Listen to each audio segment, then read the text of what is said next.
नमस्कार, आप सभी का स्वागत है।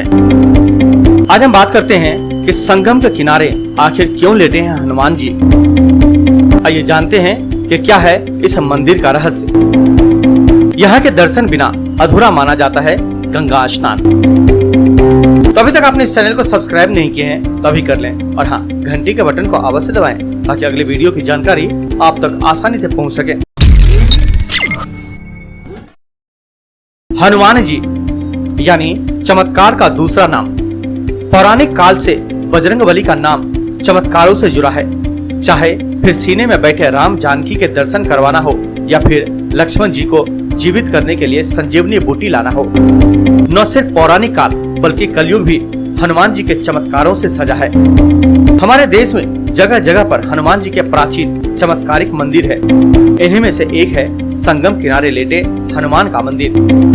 अपने आप में अनोखे इस मंदिर में हनुमान जी की प्रतिमा खड़ी हुई नहीं बल्कि लेटी हुई अवस्था में विराजमान है।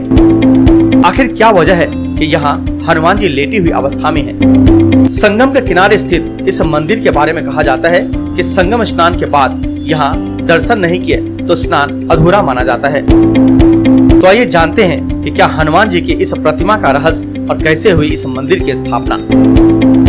माना जाता है कि हनुमान जी की यह विचित्र प्रतिमा दक्षिणाभिमुखी और 20 फीट लंबी है।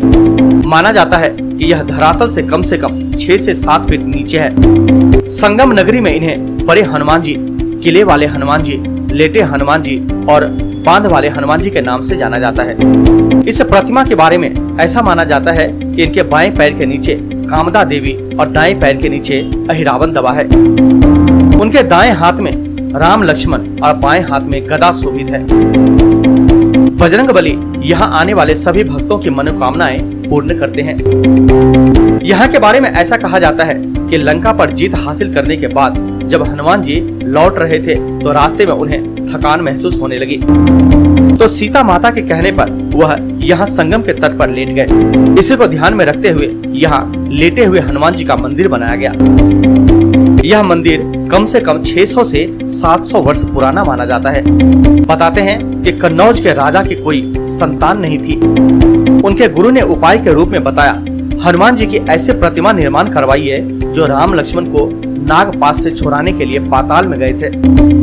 हनुमान जी का यह विग्रह विंध्याचल पर्वत से बनवाकर लाया जाना चाहिए। जब कन्नौज के राजा ने ऐसा ही किया और वह विंध्याचल से हनुमान जी की प्रतिमा नाव से लेकर आए, तभी अचानक से नाव टूट गई और यह प्रतिमा जलमग्न हो गई। राजा को यह देखकर बेहद दुख हुआ और वह अपने राज्य वापस लौट गए। इस घटना के कई वर्षों बाद जब गंगा का जलस्तर घटा तो वहां धूनी जमाने का प्रयास कर रहे राम भक्त बाबा बालगिरी महाराज को यह प्रतिमा मिली। फिर उसके बाद वहां के राजा द्वारा मंदिर का निर्माण करवाया गया। प्राचीन काल में मुगल शासकों के आदेश पर हिंदू मंदिरों को तोड़ने का क्रम जारी था, लेकिन यहाँ पर मुगल सैनिक हनुमान जी की प्रतिमा को हिला भी न सके। वे जैसे जैसे प्रतिमा को उठाने का प्रयास करते, वह प्रतिमा वैसे वैसे और अधिक धरती में बैठी जा रही थी। यही वजह है कि यह प्रतिमा धरातल से इतने नीचे बनी है।